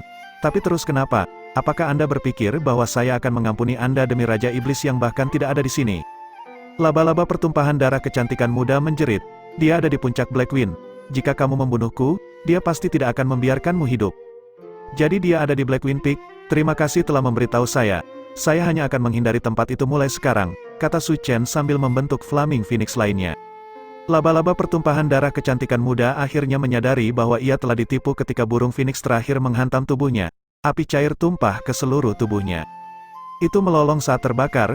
"Jika kamu berani membunuhku, penguasa angin hitam tidak akan membiarkanmu pergi hidup-hidup. Saya akan melepaskan kesadaran saya dan menyebarkan keinginan saya ke udara dan mengilhami tanah dan setiap helai rumput dan setiap daun pohon. Angin akan membawanya pergi dan mengirimkannya ke Blackwind Lord." Bilahnya melesat melewati leher laba-laba pertumpahan darah kecantikan muda, memotong kepalanya dari lehernya. Ekspresi tidak percaya selamanya membeku di wajah laba-laba itu. Su Chen dengan acuh tak acuh menyarungkan pedangnya. "Jika kamu ingin melakukannya, maka lakukanlah, jangan buang-buang napas membicarakannya." Dia tidak pernah meremehkan kekuatan Young Beauty Bloodset Speeder, tapi dia telah memasuki wilayah bis Rache untuk berburu keuntungan. Perjalanan berisiko ini menuntutnya untuk memiliki keberanian dan keberanian mempertaruhkan nyawanya sendiri. Jika dia menyerah hanya karena seseorang mengancamnya, apa yang bisa dia capai? Jika Blackwing Lord itu akan datang untuknya, biarlah. Bahkan jika dia datang, tidak bisakah Su Chen kabur begitu saja? Dia memiliki Silver Moon Shuttle, jadi dia tidak takut pada siapapun. Di sisi lain, membunuh binatang iblis tingkat tinggi telah menyebabkan kekuatan tempur Su Chen meningkat. Sayangnya, pertempuran ini adalah pembantaian yang terisolasi, dan tidak ada pengamat atau penonton. Kalau tidak, jika berita tentang ini sampai ke wilayah manusia, itu pasti akan membuat gelombang besar. Su Chen mengabaikan ancaman laba-laba mati dan membelah tubuhnya. Origin kristal berwarna perak muncul di tangannya. Setidaknya saya menebus sedikit pengeluaran saya, desah Su Chen. Biaya pemurnian Blue Ice Star terlalu tinggi, dan bahkan inti dari binatang iblis tingkat tinggi tidak cukup untuk menutupi biayanya. Namun, karena laba-laba pertumpahan darah kecantikan muda telah mencoba melarikan diri, dia masih memiliki cukup banyak sisa Blue Ice Star. Dalam hal itu, dia mendapat untung, tetapi hanya jika dia dapat menggunakan semua Blue Ice Star yang tersisa dalam waktu 1 bulan karena umur simpannya yang terbatas. Setiap hari setelahnya, khasiat obat akan menurun drastis. Setelah merawat laba-laba besar ini, Su Chen akhirnya mengatasi masalah terbesar yang mengganggunya. Dia menghela nafas lega, lalu melanjutkan mencari lebih banyak sumber daya dengan bantuan boneka kertas putih. Wilayah ras binatang sangat kaya akan sumber daya. Su Chen menemukan semua jenis harta yang tidak bisa ditemukan di wilayah manusia. Meskipun sebagian besar dari mereka dijaga oleh binatang iblis tingkat tinggi dan Su Chen tidak memiliki cara untuk memanennya, sumber daya yang dijaga oleh binatang buas yang bisa diambil Su Chen lebih dari cukup untuk mengisi tangannya. Su Chen tidak membuang waktu dan kembali ke jalan secepat yang dia bisa. Apa yang tidak dia ketahui adalah, tidak lama setelah dia pergi, embusan angin hitam bertiup di belakangnya. Angin hitam berhenti di mayat laba-laba tadi, berputar-putar di udara di atasnya saat perlahan mengambil bentuk manusia. Sebenarnya, itu bukan benar-benar bentuk manusia, melainkan bentuk kehidupan bipedal yang lebih ambigu. Orang suka menyebut makhluk ini sebagai humanoid, tapi itu hanya untuk meninggikan manusia lebih jauh. Sebenarnya, sebagian besar binatang iblis bukanlah humanoid sama sekali, mereka hanya memilih berjalan dengan 2 kaki untuk membebaskan tangan mereka dan mengembangkan kemampuan yang lebih terspesialisasi. Ini juga merupakan contoh evolusi konvergen yang mencapai fungsi yang sama. Misalnya, binatang iblis di sini memiliki sepasang kuku dan sepasang tanduk melengkung di kepalanya seperti banteng. Namun, ia juga memiliki 4 lengan, dan setiap langkah kuat yang dilakukannya menyebabkan tanah di bawah kakinya berguncang. Blackwing Lord berjalan menuju mayat laba-laba Young Beauty Bloodset dan mengendusnya beberapa kali. Aroma manusia, betapa anehnya, bagaimana manusia muncul di sini. Tatapannya menyipit saat dia menatap tajam ke mayat laba-laba. Tiba-tiba, dia mengulurkan tangan dan membuat gerakan menggenggam di udara. Angin mulai bertiup kencang, membentuk pusaran di udara. Perlahan-lahan, gambar ilusi dari laba-laba pertumpahan darah kecantikan muda muncul di udara. Dia melayang di udara, meratap dan menjerit, "Balaskan aku, balaskan aku." "Berapa banyak orang yang membunuhmu?" Tuan Angin Hitam bertanya dengan tenang. Ratapan berhenti sejenak. 1 orang, basis kultivasi apa yang dia miliki? Yang pembukaan, terlepas dari frase "balaskan aku", semua jawaban hantu itu diucapkan dengan nafas yang tersiksa dan tersisa. Seorang kultivator alam pembukaan yang membunuhmu, ekspresi makhluk angin hitam akhirnya berubah. Dia menggunakan Blue Ice Star dan Shuttle. Tidak heran, semua teknik yang kamu gunakan murni didasarkan pada energi asal, dan Blue Ice Star adalah kryptonite-mu. Selain itu, Shuttle akan cukup cepat untuk mengimbangimu. Tapi dari caramu mati, sepertinya manusia itu memanggangmu hidup-hidup dengan origin skill tipe api, dan lukamu dari Blue Ice Star sebenarnya tidak terlalu serius. Anda benar-benar wanita yang lemah dan bodoh, kamu bahkan tidak memiliki keberanian untuk melawannya sampai mati. Jadi lawan dapat mempertahankan sebagian dari Blue Ice Star-nya. Blackwing Lord dapat dengan cepat menyusun gambaran lengkap tentang apa yang telah terjadi. "Balaskan aku akan membawamu bersamaku sehingga kamu dapat melihat secara pribadi bagaimana aku membunuhnya," jawab penguasa angin hitam. "Tapi sebelum itu, aku ingin kamu masuk ke Continuity Prison dan menjadi bagian dari kekuatanku." "Tidak, hantu laba-laba melolong putus asa. Lagi pula kau akan menghilang pada akhirnya. Mengapa aku menyia-nyiakan jiwamu? Bersamaku untuk selama-lamanya harus menjadi keinginan tertinggi wanitaku," kata penguasa angin hitam sambil mengangkat keempat tangannya. Sebuah lubang hitam terbentuk di antara keempat telapak tangannya, menghasilkan tarikan gravitasi yang sangat kuat. Hantu laba-laba itu segera tersedot. Ratapan sedih terdengar dari punggung Blackwing Lord. Ratapan ini sebenarnya tidak memiliki substansi fisik, tetapi bergema terus-menerus di dalam dinding hatinya. Blackwing Lord menjawab, "Jangan terburu-buru. Aku akan meminta dia bergabung denganmu segera." Bab 160. Sebuah rumah pohon kecil muncul di bawah pohon di hutan rawa biru. Pada saat ini, Su Chen duduk di dalam rumah pohon, meramu obat baru. Dia berencana menggunakannya khusus untuk menghadapi Blackwing Lord. Meskipun dia tidak takut pada Blackwing Lord, bukan berarti dia akan menunggu tanpa melakukan persiapan apapun. Melihat lawan secara strategis namun taktis menghadapinya dengan serius adalah sikap yang harus dimiliki setiap prajurit berpengalaman, meskipun mereka tidak menyadarinya secara sadar. Namun, ketika dia sedang meramu, formasi asal dis yang ada padanya tiba-tiba mulai memanas.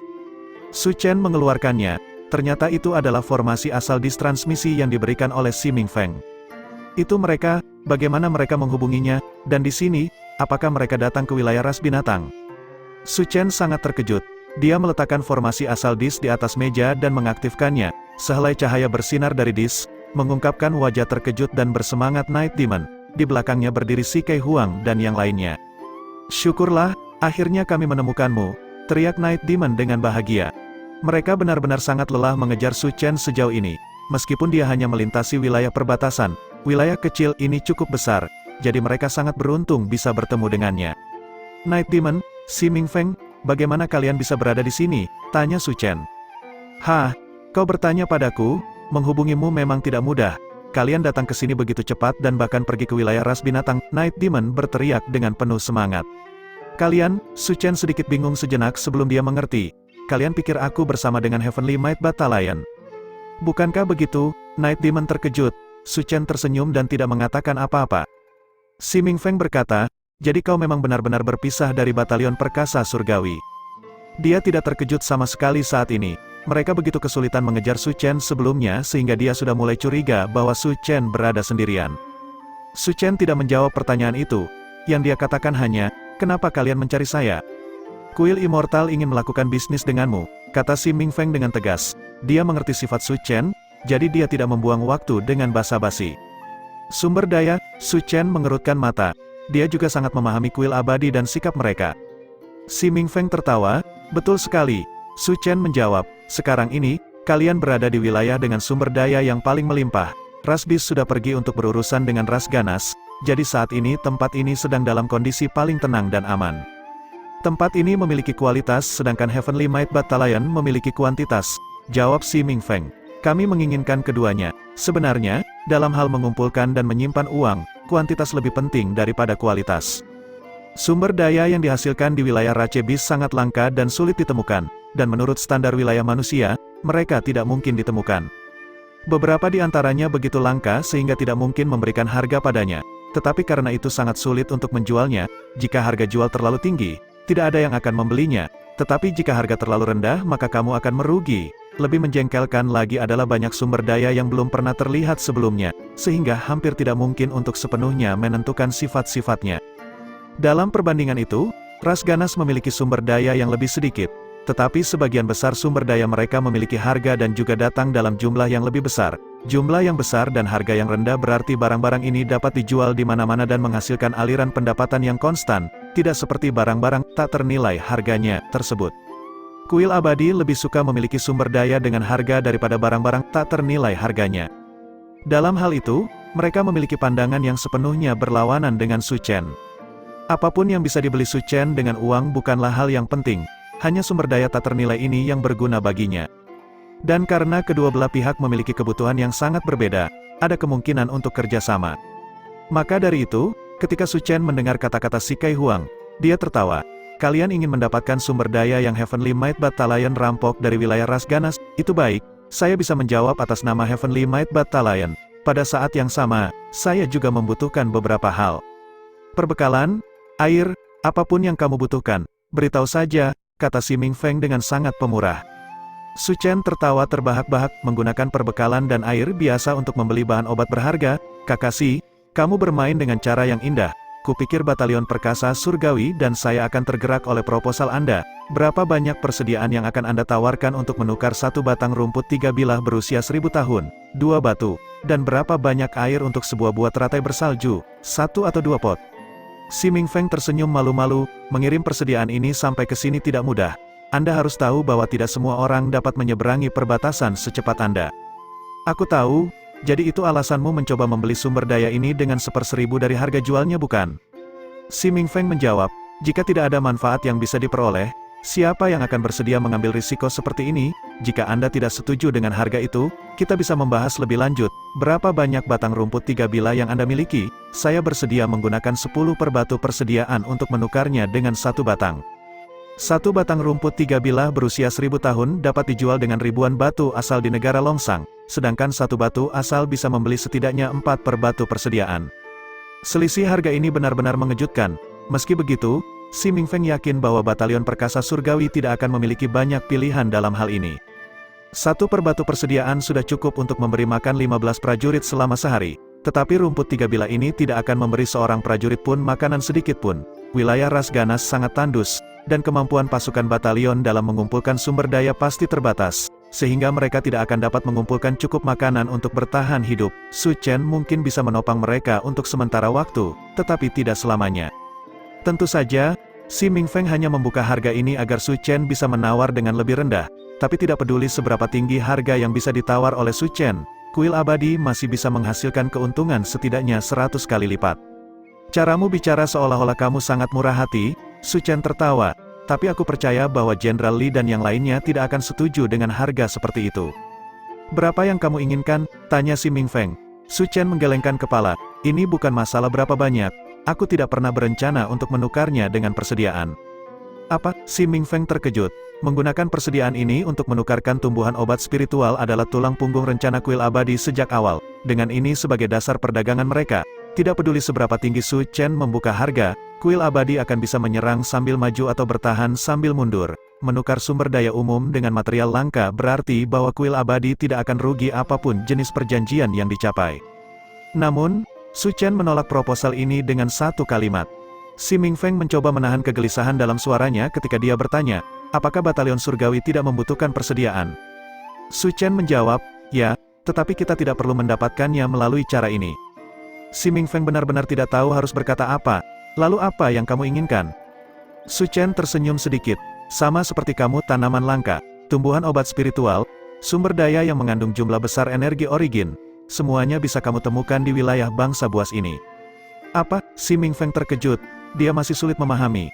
Su Chen berkata, tidak banyak kesempatan untuk mencuri sumber daya dari wilayah binatang buas. Akan sayang jika saya bekerja sendiri. Jika kalian berada di sini, maka ikutilah saya dan berburu item-item di sini dengan gila-gilaan. Kalian ingin rumput 3 bilah? Itu mudah. Cukup pilih beberapa bahan di sini yang belum pernah kalian lihat sebelumnya dan salah satunya sudah cukup untuk mendapatkan 10 batang. Jika mereka berkualitas lebih tinggi, mungkin kalian bahkan bisa mendapatkan lebih dari itu. Akhirnya si Ming Feng memahami bahwa Su Chen ingin menggunakan mereka untuk pekerja keras, agar mereka pergi dan memetik tumbuhan obat ini untuknya. Masalahnya adalah sumber daya yang dia bicarakan adalah milik batalion surgawi. Berdasarkan apa Su Chen memiliki otoritas untuk bernegosiasi dengan kekayaan batalion surgawi. Namun, si Ming Feng tiba-tiba memahami apa yang terjadi ketika dia melihat ekspresi percaya diri Su Chen. Mungkin pengaruh Su Chen di batalion surgawi jauh melebihi apa yang mereka prediksi sebelumnya. Bagaimana kita akan melakukan pertukaran ini? Pada saat itu, seseorang yang berpakaian jubah hitam berdiri di samping si Ming Feng angkat bicara. Siapa ini? Su Chen meliriknya dan tidak mengatakan apa-apa lagi. Si Ming Feng segera memperkenalkannya. Orang ini adalah Astin. Dia berasal dari pintu kebangkitan dan bertanggung jawab untuk wilayah selatan wilayah binatang buas. Pada awalnya, kami berencana untuk bekerja sama dengannya untuk mengirim persediaan ke batalion surgawi. Tetapi sekarang sepertinya tidak ada lagi kebutuhan seperti itu. Kerjasama kita masih bisa berlanjut, kata Astin. Su Chen meliriknya dan memikirkannya sejenak sebelum menjawab, kemudian setelah gelombang binatang buas berakhir. Jika mereka akan melakukan pertukaran, maka Su Chen harus kembali ke batalion perkasa surgawi. Itulah satu-satunya cara dia bisa menggunakan tangan batalion surgawi untuk mengendalikan pertukaran tersebut. Tentu saja, melakukannya akan membuang-buang waktu. Dan mengingat bahwa ini adalah waktu terbaik untuk merampok daerah ini, membuang-buang waktu sama artinya dengan membuang-buang uang. nyawa, dan masa depan. Bagaimana mungkin Su Chen memilih untuk melakukan sesuatu seperti itu? Oleh karena itu, dia telah mengusulkan untuk menunggu sampai gelombang binatang berakhir sebelum melakukan pertukaran. Bagaimanapun, berhasil memanen sumber daya dari wilayah ras binatang tidak bergantung pada kekuatan atau jumlah ruang penyimpanan yang tersedia di cincin asal. Si Ming Feng tidak memiliki keberatan dengan proposal ini, tetapi Astin jelas tidak bisa menerimanya. Durasi gelombang binatang tidak ditentukan, gelombang kecil mungkin mereda setelah sebulan, sementara yang lebih besar bisa berlangsung lebih dari 3 bulan. Provokasi Su Chen terhadap ras binatang akan memperpanjang durasi gelombang binatang, jadi ini mungkin bahkan berlangsung setengah tahun. Danba tidak tertarik untuk menunggu setengah tahun. Astin berkata, saya berharap bisa melakukan pertukaran secepat mungkin, pintu kebangkitan sangat membutuhkan sumber daya akhir-akhir ini. Kami berhasil memanen beberapa sumber daya berharga dalam perjalanan mencari Anda, jadi saya harap kita bisa segera melakukan pertukaran. Su Chen masih menolak, saya tidak bisa meninggalkan wilayah ras binatang sekarang untuk mencari batalion surgawi. Astin dengan cemas berkata, saya bisa menjualnya kepada Anda dengan kredit terlebih dahulu. Menjual dengan kredit, Su Chen terkejut, dan jejak kecurigaan melintas di pikirannya, jika pintu kebangkitan membutuhkan sumber daya, bagaimana mungkin mereka menjualnya kepada mereka dengan kredit? Itu benar-benar tidak masuk akal. Jika Anda membiarkan seseorang menumpuk hutang yang belum dibayar, itu berarti Anda tidak benar-benar membutuhkan sumber daya saat ini. Selain itu, sumber daya ras buas mungkin langka bagi kebanyakan manusia, jadi rencana kuil abadi untuk menyimpannya adalah wajar, tetapi seharusnya tidak langka bagi pintu kebangkitan. Bahkan jika mereka tidak bisa memanen sumber daya sembarangan karena status mereka, itu tidak berarti bahwa mereka harus benar-benar mendapatkan sumber daya dari dirinya. Mengapa preman lokal perlu mempekerjakan kekuatan eksternal untuk mendapatkan sumber daya lokal? Urutan yang tepat telah terbalik. Ketakutan Su Chen hanya semakin kuat saat dia meningkatkan kewaspadaannya. Su Chen mempertahankan ekspresinya, itu terdengar seperti kesepakatan yang cukup baik, tetapi ini adalah kesempatan yang sangat langka. Tidak akan banyak kesempatan bagi saya untuk bergerak sesuka hati di wilayah ras binatang, dan setiap hari yang saya buang adalah kerugian. Saya masih lebih suka berbisnis dengan Anda setelah gelombang binatang berakhir. Astin kemudian berkata, jika Tuan Su setuju untuk melakukan pertukaran lebih awal, kami bersedia menawarkan harga yang lebih baik. Bahkan Si Ming Feng merasa sedikit terkejut dengan perkembangan ini. Su Chen melirik Si Ming Feng, kemudian melirik Astin lagi, dan menundukkan kepalanya dalam pemikiran sejenak sebelum akhirnya berkata, jika kita menggunakan kurs pertukaran 1:5, maka kita dapat melakukan transaksi 3 hari dari sekarang.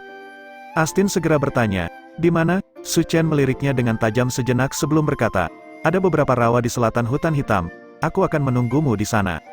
Saat berbicara, dia melambaikan lengan bajunya, mengakhiri transmisi. Pasukan suku Kadal Kerikil ditempatkan di dekat perbatasan ras binatang dan ras ganas. Danba duduk di dalam tenda utama perkemahan ras ganas, membaca laporan pertempuran. Dia perlahan berkata, Astin sudah menghubungi Su Chen dan mengkonfirmasi bahwa dia bukan anggota batalion surgawi. Dia pergi ke wilayah ras binatang sendirian untuk mencuri sumber daya, memperpanjang kemarahan ras binatang dan gelombang binatang. Astin juga membuat kesepakatan dengannya untuk melakukan pertukaran awal 3 hari dari sekarang. Transaksi mereka akan dilakukan melalui kredit. Lalu kita tunggu apa lagi? Mari kita pergi ke wilayah ras binatang sekarang dan menghabisi bajingan itu, Bayan berteriak keras. Danba menatap Bayan dengan dingin, lalu berkata, jika Anda sangat ingin pergi, bawalah batalion pribadi Anda dan pergilah membunuhnya. Apa pendapatmu? Saya, Bayan jelas terkejut. Anda tidak berarti memberitahu saya bahwa Anda dan batalion 1000 orang Anda tidak akan mampu mengurus seorang kultivator alam pembukaan yang, bukan, balas Danba dengan tenang. Bayan menjilat bibirnya dengan penuh semangat. Tentu saja tidak, saya akan secara pribadi menyerahkan kepala manusia itu kepada Anda, maka saya akan menunggu kabar baiknya. Jawab Danba dengan acuh tak acuh. Bayan segera pergi. Kubrick, yang berdiri di samping, cemas berkata, kepala suku muda, Bayan masih putra kepala suku. Apakah benar-benar tepat mengirimnya dalam misi berisiko seperti itu? Saya tidak mengirimnya dalam misi berisiko, jawab Danba tiba-tiba. Saya mengirimnya untuk mati.